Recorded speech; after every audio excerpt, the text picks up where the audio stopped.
Can you hear me? Oh, look how prepared. You got to come every week. She's so prepared. When you're here, otherwise her phone's ringing. Phone is not ringing. Okay. Ready. Hello, I'm Leisa Holland-Nelson Bowman Lombardi. The fashionista bio isn't biography, babe. Not biology? No, not biology. I'm the biography babe and Coach Nelson, the greatest football coach who's never walked the sideline. Probably never will at this point. And I'm here today with my beautiful, blessed, brilliant, black, and bossy. Why don't you say beloved anymore? You just go with bossy quick. I'm rotating. But I am getting black and bossy. Every time. I'm not forgetting it because that's what you are. Okay. Shavonnah Roberts Schreiber, the other half of Culture Club HTX, the executive producer, the eighth wonder of the world, parliamentarian. Doesn't work.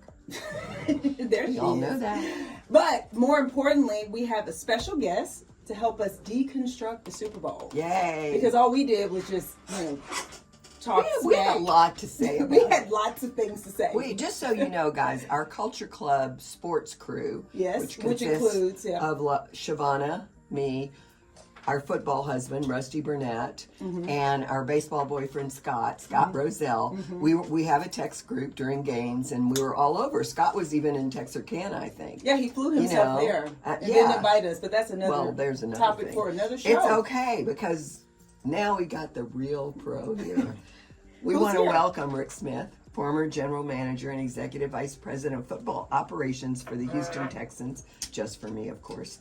A Purdue University alumnus. It's a Boilermaker, right? Rick began his career as a coach before transitioning to the Denver Broncos front office. He became the NFL's youngest general manager in 2006, leading the Texans to multiple division titles and playoff appearances. Smith is a respected figure in the NFL, known for his strategic player acquisition and leadership. Rick, thank you for joining us. We're going to talk about the Super Bowl, but first, what do you think about CJ? Oh my God. I need to talk about my boy. Okay. So I love CJ. It's a broad question. I think CJ is a fantastic young football player. Yes. Okay. Is that the answer? Yep. That's the answer. So let's talk about go on. Let's go to the football. Yeah. So let's talk about the Seattle won. So everybody knows this. Seattle won the game 29-13. And so first of all, speaking of the Texans, I was thinking the whole time, Kenneth Walker III, we need to figure out how to get him. He was great. Oh my gosh. He was so good. But anyway, so But darling too. I mean, the quarterback, I had to be for him. The comeback kid, how do you that's right. You were for him. But there's a lot of storylines. Okay, so the one we want to talk about is when you think about the Super Bowl, what do you think defined this game in particular? Well, I think it'd be easy to say that Seattle's defense, it was so dominant, right? I do love the young man that you just mentioned, and he had a heck of a game, and I think he should have been the MVP. Yeah, he was fantastic, and made some plays for them and got their offense moving in some rhythm, which is important for that offense. You've got to have some running success in order for some of the other plays to work, and he certainly did that to start the game, and as the game was early in the game, did a great job. But that defense, I think, was what really set the tone, and that was the thing about the game that I remember.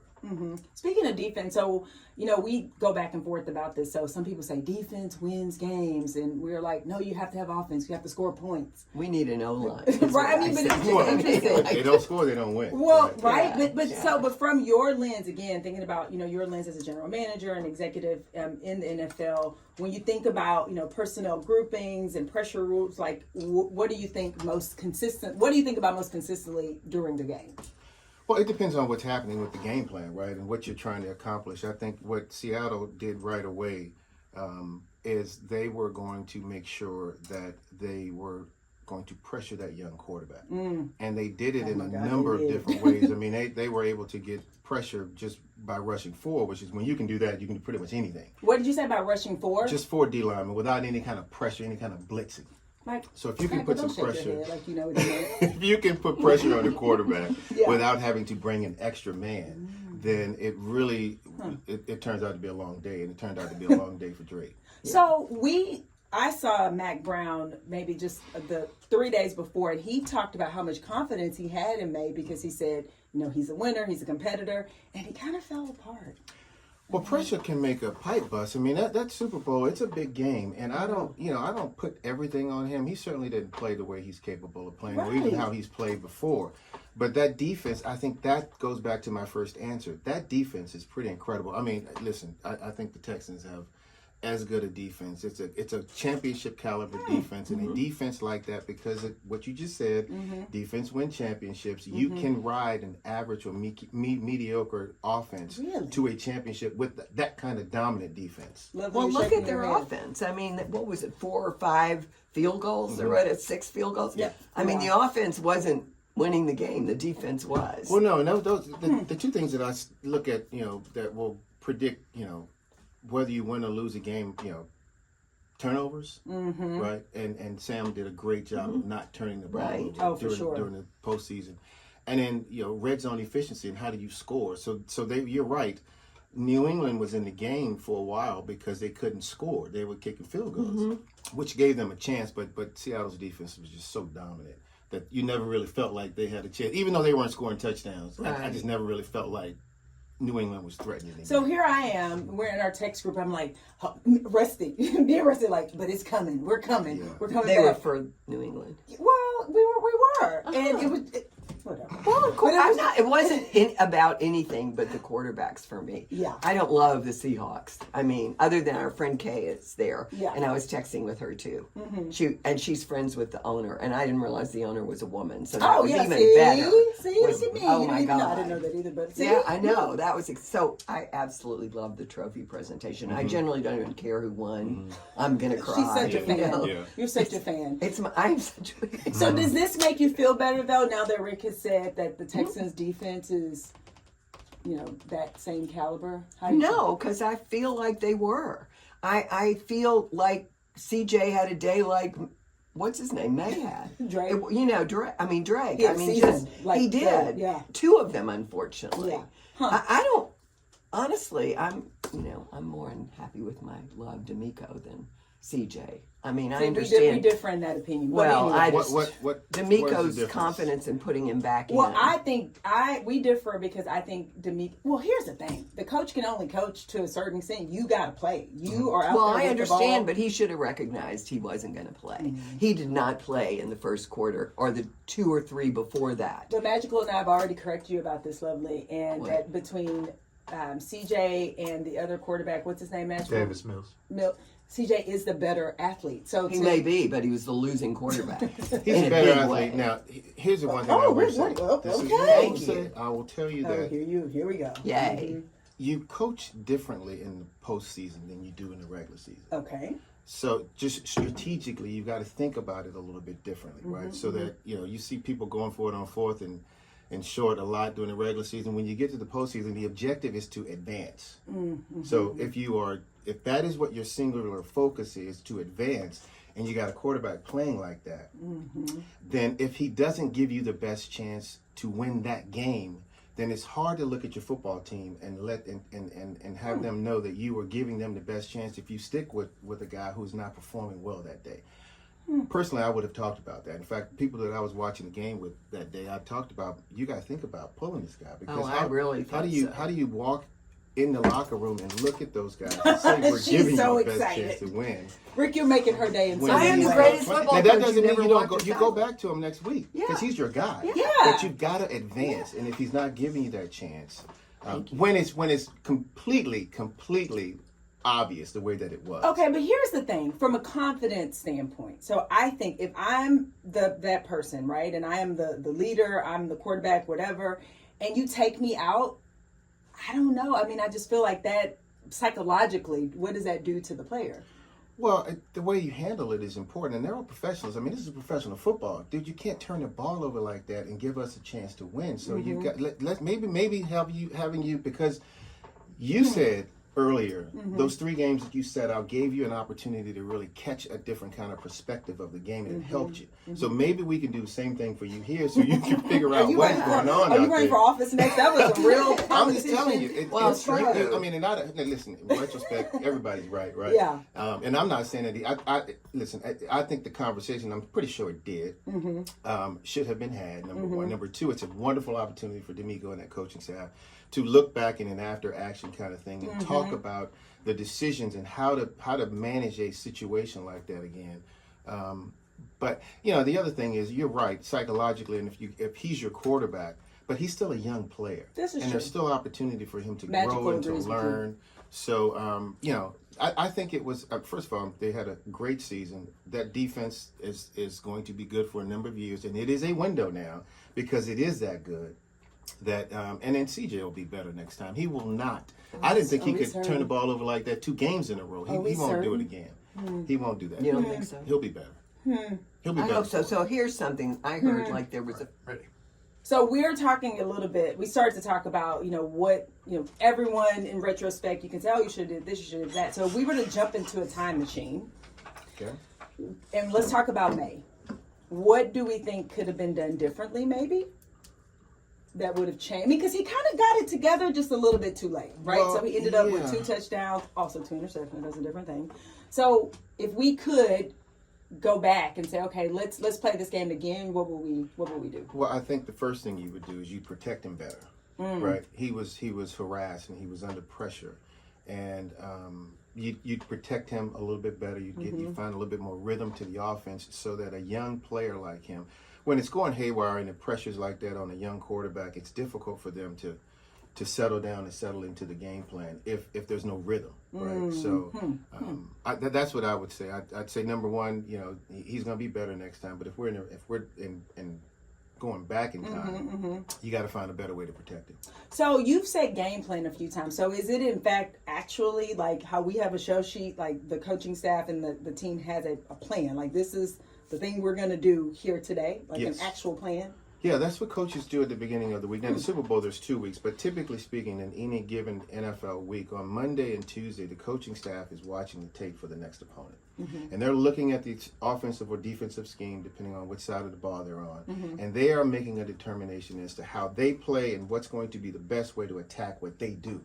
So every week there's a different game plan. Now, there's a base system that you operate in. That's when. Well, Win games. No. I mean, no. There's a philosophical system, Okay. offensively and defensively. So you're going to run some plays all the time. Okay. But you're going to Okay. specifically game plan certain protections, certain blitzes on defense, certain coverages based on what you see them do. And so, and then you move. Further along the week goes, the coordinators will then start to get a plan as to how they're going to actually attack. And a lot of teams will have the first 15 plays scripted, so that everybody knows those first 15 plays. And they never go according to 15 because there's game situations. Sometimes then it's 3rd and 2, and you call a good 3rd down, 3rd and short. Or if it's 3rd and 10, you call a better 3rd and long play. But you get back to those first 15 plays, and then you get a sense of, okay, this is what they're doing this week, different than what they did before. This is how we can attack them here. This is what this coverage looks like. So let's adjust this route, adjust this blocking scheme, because this is what they're doing today. So it's happening the entire time. So lovely. You know how we're at games sometimes and you're like, why'd they run that play? I'm now thinking that it's because that's one of the plays that was in the game plan, and that's what you're doing. You're working, you have a plan and you're working it, even if we in the stands don't always understand what's happening. So that makes sense. Well, You see those basically. big sheets that those Yeah. coordinators have in Yeah. front of them. It's full of I plays. thought those were jokes that they were like, No, tell it's- them, get people and lighten up. they're broken down between game situation and. No, I did. I well, mean, no, I'm sitting there bitching about the waste of play. Can you say the that rest word of on them the I don't radio? know. Bitching? Yeah, you can do it. Oh, Said okay, it yeah. twice. Yeah, I'm like, Yeah, okay, I'm like, you know, Or waste of play, which is worse. Okay, so let's talk about mid-game troubleshooting. So I'm thinking it's halftime. The first half of the game went as it did. So now you're in the locker room. What are you saying that, in words that we can say on the radio, what are you saying to the team if you are New England? Well, first of all, you're reminding them that this halftime is twice as long as a typical halftime. So relax. Okay, we got to Do a meditation. That's what we need to do. Okay, but it gives you a real opportunity to really look at what was happening in that first half and adjust some of those protections, like we just talked about. So you wanted to go back in time. They actually didn't have to go back in time. They had time. And so what I'm sure they were doing is they were looking at the protections and looking at the ways that Seattle's defense were and how it was attacking them, and trying to come up with better ways to protect, right? And so that's what happens during halftime. It's happening all the time because obviously you've got coaches upstairs in the box, and you've got all the video technology and the pictures and the things that the teams get to study what's happening as the game progresses. There's a snap. The pictures are taken before the snap and right after the snap, so you get a chance to kind of see how people are attacking you. And so there's a lot of technology. There's a lot of gamesmanship. There's a lot of strategy that is happening all the way from the beginning of the game to the end. But what about and I think I know that you will understand what I mean. Yes, but also these are humans, Lovely, to your point. So I'm thinking still there is a mental component. So is that also being addressed in the halftime? Like, you know what I mean? Like the psychological, the mental, the nerves. This is pro football. If we gotta motivate you, we got the wrong kind of cat. Bowl, but you're right. I like that. But you're right. Everybody doesn't manage pressure and stress. Yeah. So there's a difference between pressure and stress. Yes. Right. Yes. We all have to manage our and perform under pressure. Mm-hmm. What you don't want is pressure to turn into stress. Right. You want to be able to have the tools to manage the pressure, the confidence to manage the pressure. So you're right. If there are players that you see that aren't managing the situation effectively, but that's what that's why you coach. Coaches will grab you and I tell you, that's the thing that really I had to learn. The one thing I missed when I went from coaching to the front office was the ability to put my hands on a guy and tell him, hey, this is what I saw, this is what you need to do. Right? You can't do that, sitting up in the box. And so coaches will do that. Coaches have a great sense of what their players are, what makes them tick, what bothers them, what's going on, what they're asking them to do and when they're not doing it. And so coaches will grab players from time to time if they're not managing the situation effectively. I think there was an NFL Films show where they showed, might have been in the AFC Championship game, Drake May was struggling on the sideline. And you hear Josh say, dude, but if I know it's hard, but if we make it through this, trust me, it's going to be the greatest thing that ever happened to your life. So you see that stuff happening all the time. And there's a lot going on. He's another baby. He's 23 I would have been saying years something old. different, but I'm glad that the coach said that to him. Well, because you got to encourage him at that. And there's different ways to encourage. There's positive reinforcement and negative reinforcement, right? Yeah, wake up. There are different ways to do it. Yeah, okay. So, Lovely. Yes. So we're going to talk about Sam Darnold again. Yes. Since this is your guy. Yeah, he really kind of is my guy. Oh, Anyway, he played a very clean game. Over CJ? No. Well, I don't know. CJ's got to dig out. This used to be CJ's corner, and we took it away from him last year. Unbeknownst to him. In the We midst never of knew the it was season. named after him, but we took it away. And renamed it Coach Nelson's corner. Okay. And we'll give it back in a minute if he just comes back. But anyway, Sam. as I said, Sam played a really clean game. He had 202 yards, 1 touchdown, and no picks, which is a big deal. From your perspective, how much did that turnover avoidance matter once Seattle realized it could win with defense and the ground game? Yeah, it's hugely important. Again, it doesn't really matter. Everything it heightens in the playoffs, right? So turnovers in the regular season you don't want, because again, I look at that stat. That turnover ratio stat is a really it's correlated to winning a lot, that and red zone scoring. And so you look at the fact that they're not turning the ball over, you're not giving the other team the ball, and you're protecting the football. That's huge, especially in the playoffs. And then like you mentioned, in the way that the game was happening, the way the defense was playing, if you don't turn it over, we're going to win. The only chance that they're going to have is maybe we give them some field position or give them some momentum, because football is a game of momentum, right? And so, if we don't turn the ball over, we're going to win. And that's easier said than done. Yeah. I mean, Sam played. I mean, you think about what this guy's done in the last 2 years and all the football games he's won as a quarterback. Now he's how old is he? He's young, right? 26 or 26? 7. Yeah, he's 28. 28. He's a little older than that. He's battling the past, right? So there's a perception of him because he hasn't been successful, and he goes to Minnesota and wins all those games and has that success last year. And I guess this is the greatest time than any to celebrate John Schneider, who was a GM for the Seattle Seahawks, because the guy has made some incredible moves. And getting this coach locked in. Get the coach. He hired a great coach. He won the Super Bowl twice with 2 completely different systems and schemes. So and that speaks to his leadership. It does. Yeah, it does. for sure. That was the guy standing behind her. He made some great moves. I mean, going to get Sam. I mean, that move when he got rid of Russell a few years ago and changed the that whole. was controversial. He's made some moves and done some things, and he's a good human being. First of all, really good man. So I'd be remiss if I didn't celebrate what he's done. And the fact that he got Sam in there, and then the fact that, young Coobs got it out of him the way that he did. Gary's son, who now is a head coach in Las Vegas now. But he did a fantastic job coaching Sam and getting the best out of him. So, I mean, it was interestingly, obviously, I fell asleep for the first quarter. Me, the queen of football. Meanwhile, I took a nap so I could stay up to watch it, and then I'm like, where are you? Sleep. I mean, I fell asleep. The phone rang. Get you every time. Huh? No. I mean, I'm always like, I watched all day, the lead up, etc., which was boring, and so I fell asleep after 2 hours of spin. That being said, I watched the game. I mean, it wasn't. I thought it was exciting. I mean, there was a lot of almost in it. No, my team wasn't real. Nobody was really winning. It was like one of those games that just, I don't love 67-0, but 40-40 is really fun. Yeah. This was like nothing was sort Everybody of. loves offense. Huh?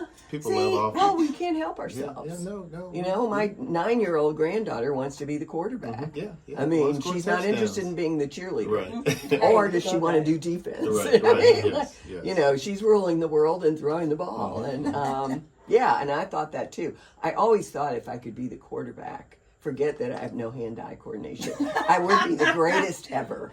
Of all time, I really we believe thought. in you. That's a motivational speech. Yeah. I believe in you. So let's talk about leadership. So it's not, you were just mentioning it when you were talking about the GM. We talk about this all the time, and I think that some people don't realize how much leadership, like throughout an organization, impacts how that organization performs. So coaches, front office, etc. And just the GM at Seattle, how you were saying, I mean, first of all, I don't think everyone was excited about Sam coming when he first made that decision, right? Just because of Sam's past. And so talk to us about, like, in that seat as a GM from a personal leadership perspective, like, what do you have to make sure that you have sort of resolve around so you can go forward? Yeah, how do you introduce them in? How do you build a good, culture? First of all, it has to be some alignment first, right? So, and I would not necessarily agree with your premise that team wasn't excited to get Sam because he is coming off a great season that he had just had in Minnesota, and he's a likable guy when he walks in the locker room. So I'm sure they took to him.